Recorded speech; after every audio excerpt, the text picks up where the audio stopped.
that's just a little bit about forces, and that's going to be very important when we're looking at motion. It all comes down to mass times acceleration. So we need to know how to express acceleration if we want to use calculus. We know in terms of time, we've seen that.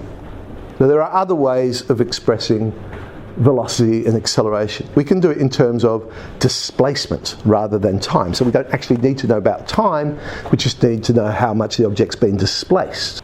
So velocity is some function of x rather than a function of time. Here's the key. Acceleration will be the derivative of a half v squared with respect to x. Let's prove that. We know acceleration is the first derivative of velocity, so we know it's d to t. Now that idea is really useful if you want to get an equation that links velocity and time together. Then I'll say acceleration is d to t, and I can end up with an equation involving velocity and time. Let's take it a bit further. Well, I could rewrite implicit differentiation. d to t is d dx times dx to t. Well, dx to t is velocity. So it's now d dx times v. That equation is fantastic.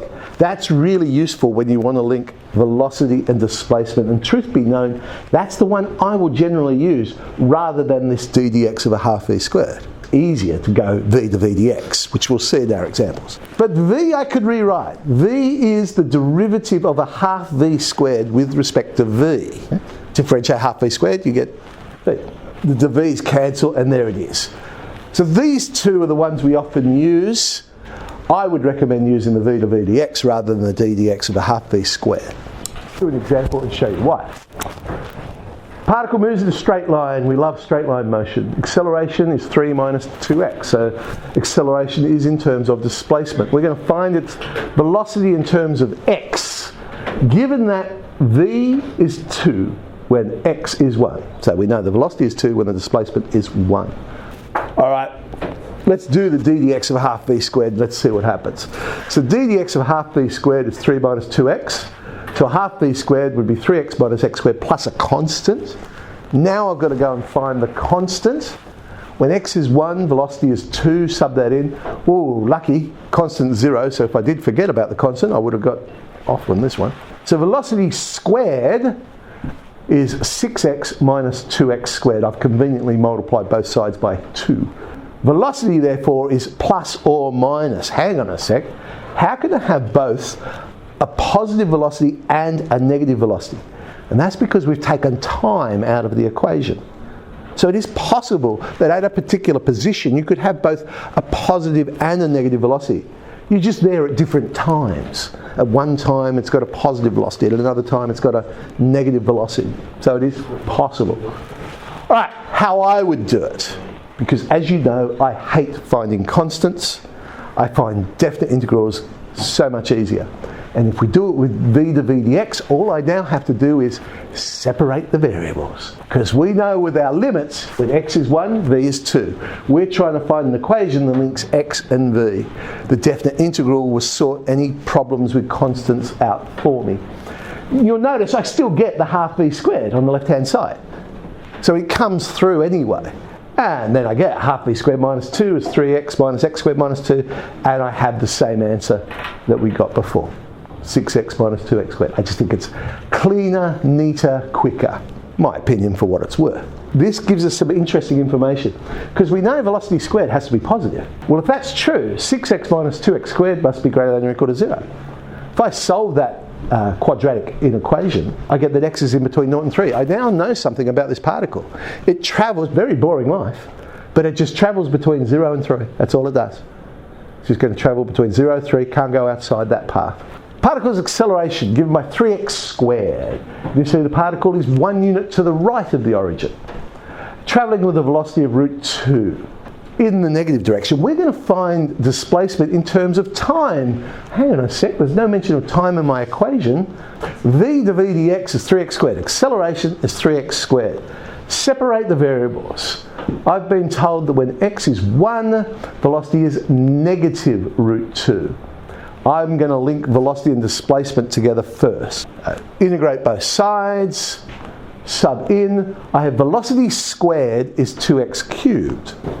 So velocity is plus or minus the square root of 2x cubed. To go to the next step, I need to make a decision. My decision is I'm taking the negative square root rather than the positive square root. You have to make a decision. Which one am I going to use? And what you do is you match the initial conditions that you're going to put in. Because when I put in x equals 1, I need to get an answer of negative root 2. Therefore, I need negative root 2 x cubed, not positive root 2. I've chosen the negative to satisfy the initial conditions that I'm going to use in this problem. Velocity is dx of t. I can now separate my variables but link displacement and time together. So I said when t equals 0, x is 1, we want to link t and x together. Integrate, sub in. Not quite what they want. I've now got t in terms of x. So I now need to make x the subject of this. Alright, so t plus root 2 is the square root of 2 on x.